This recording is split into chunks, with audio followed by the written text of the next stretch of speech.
রাস্তার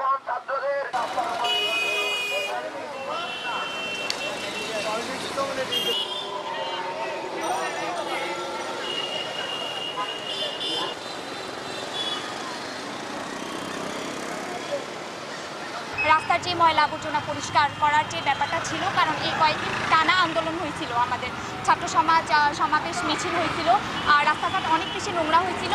আর এটা যেহেতু বাংলাদেশ এখন সদ্য জন্ম আরেকটা বাংলাদেশ, নতুন একটা বাংলাদেশ, আমরা ছাত্র সমাজটাই জন্ম দিয়েছি, যার কারণে এই পুরো বাংলাদেশের দায়িত্ব এখন আমাদের।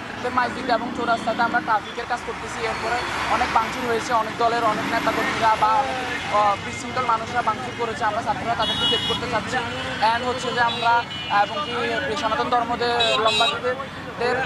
ধর্মাবলম্বীদের আমরা মন্দিরগুলো সেভ করার চেষ্টা করেছি। আমরা স্বৈরাচার পতনের পরবর্তীতে আমরা যে পদক্ষেপগুলো নিয়েছি, আমাদের এখানে যারা সংখ্যালঘু আছে আমরা তাদেরকে নিরাপত্তা নিশ্চিতের জন্য আমরা সারাক্ষণেই তাদের মন্দিরগুলোতে ফাঁড়ার ব্যবস্থা করেছি।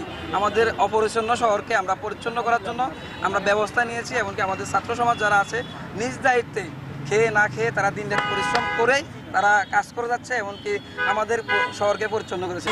মনে করেন ইউটিউব ঠিক মতো লইতে হয়, আবে তবে ঘুরান যায় না, নিয়ম মতো চালাইতে হয়, নিয়মের বিশৃঙ্খলা চালান যায় না, এগুলো করেছি। আগে 100 টাকা করে চাঁদা দেওয়া লাগবে দৈনিক, এখন আর দেওয়া লাগে না। এখন সাদা মাদা নাই দেশে, এখন খুব শান্তিতে আছি, গাড়িটা চালাইতেছি। আগে তো যে চাঁদা ছিল, চাঁদা দিত তো আপনার যেখানে সেখানে চাঁদা ছাড়া কোনো রাস্তা ছিল না, যেখানে যেতাম ওখানে চাঁদা। এখন চাঁদা বলতেই নাই। আর দেশের পরিবেশ মানে অন্যরকম লাগতেছে, ছেলেরা যেভাবে শান্ত শৃঙ্খলাভাবে করতেছে মানে অন্যরকম।